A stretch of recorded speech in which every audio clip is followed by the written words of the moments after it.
Here's how to do the knees over toes split squat. So it's a split squat, so you're gonna get in a split stance, and it's not like a Bulgarian split squat where we're, have your leg up and you're squatting down, or like a reverse lunge.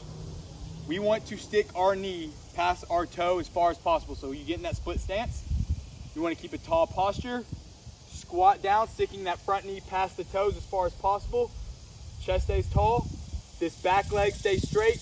Squeeze that glute to keep this back leg from being on the ground. We don't want that knee touching the ground. We want to keep it off while keeping that good posture, full knee bend. It's okay if that front heel comes off the ground. You don't want to flex it up, keep it relaxed, but let it naturally come off the ground. It's going to help get a good stretch of that Achilles tendon. You're also going to stretch out the hip flexors, which is the muscle that connects from the lower spine, runs through the front, and connects to your femur or your quad muscles.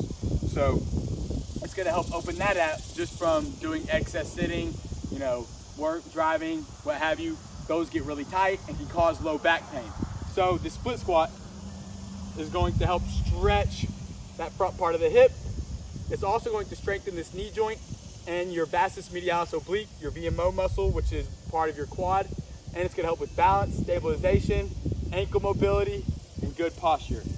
You wanna be nice and stable. Go down, come up. Go down, come up. So you're squatting forward, not down.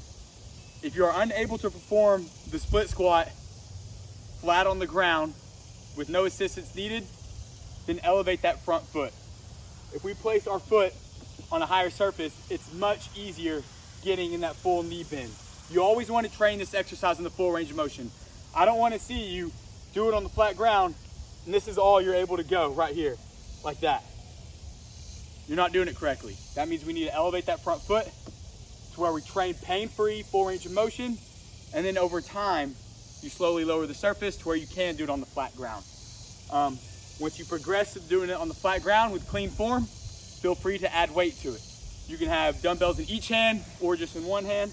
I only have one for today. So again, split stance, chest stays tall, squatting forward, full knee bend, keeping that back leg straight, and then back. Nice, slow, and controlled. Full range of motion, everything's relaxed.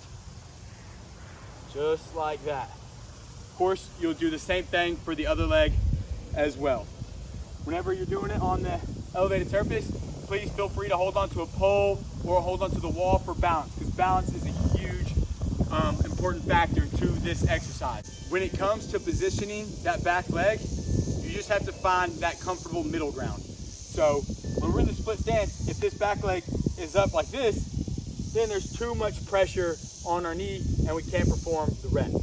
But if that back leg is too far back, we're in too big of a split stance, we can't have the mobility to get that knee past the toe as far as we want and train full range of motion. So that back leg, you literally just have to figure it out on your own. Just find that middle ground to where you're able to keep it straight while bending this front knee forward in the full range of motion.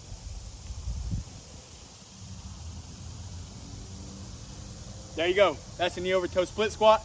I like to do 2 to 3 sets, 10 to 12 reps each leg. Let me know if you have any questions.